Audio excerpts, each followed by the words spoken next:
هذا زمن صار فيه الجنون سياسة، والحروب تشعلها شهوة سلطة في قلب متعجرف بلون الذهب يدعى ترامب. خرج هذا الرجل من رحم المال، لا من صلب الفكرة، من برج التجارة، لا من ميدان القيادة. ومن هنا تبدأ الحكاية في قصة وحكاية، فتابعونا. حكاية رئيس يشعل الدنيا ليطفئ غضبه، يهدد دول العالم كأنها مستعمراته، ويبيع غزة كما تباع قطعة السجاد في مزاد. منذ أن وطأت قدماه البيت الأبيض والعالم يمشي على قشر بيضة، كل صباح تغريدة، وكل تغريدة تشبه زلزالا. يضرب الصين بالتجارة، ثم يعود ليصافح كوريا ويسب الناتو، ثم يغازل بوتين. يهتف لغزة بالدمار ويقسم لإسرائيل بالرخاء، لكن أي رخاء ذلك؟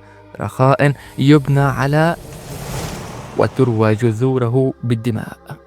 إن ترامب لا يحكم بل يصرخ، ولا يقنع بل يهدد، لا يفاوض حتى بل يبتز من أمامه. فرض رسوما جمركية على الحلفاء، وخاطب أوروبا كأنها ولاية تابعة له، وقال للصين أمريكا أولا، لكنه نسي أن أول الغرور سقوطه، وأن من أكل على كل الموائد شبع بالفضائح. أما غزة فهي عنده مجرد ورقة على طاولة المقايضة يعرضها لمن يدفع أكثر. يريد أن يمنح القدس بلا إذن، ويبني صفقة كأنها عقار يباع، لا وطن يحرر.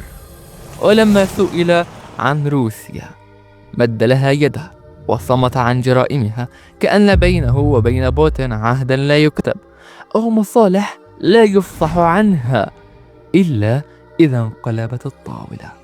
ترامب ليس ظاهرة بل علامة على عصر يكافأ فيه المتهور، ويصفق فيه للرعونة، وتدار فيه الإمبراطوريات بمنطق المسلسلات.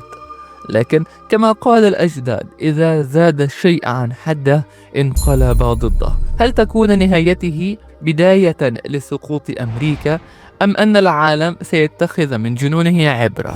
وهل ستكون هذه بداية النهاية للاقتصاد العالمي الذي بدأ يتلاشى ويتهاوى كما تهاوت إنسانيته وأخلاقه؟ وماذا ستفعل أوروبا؟ هل ستلجأ إلى بكين؟ وماذا سيحدث للشرق الأوسط؟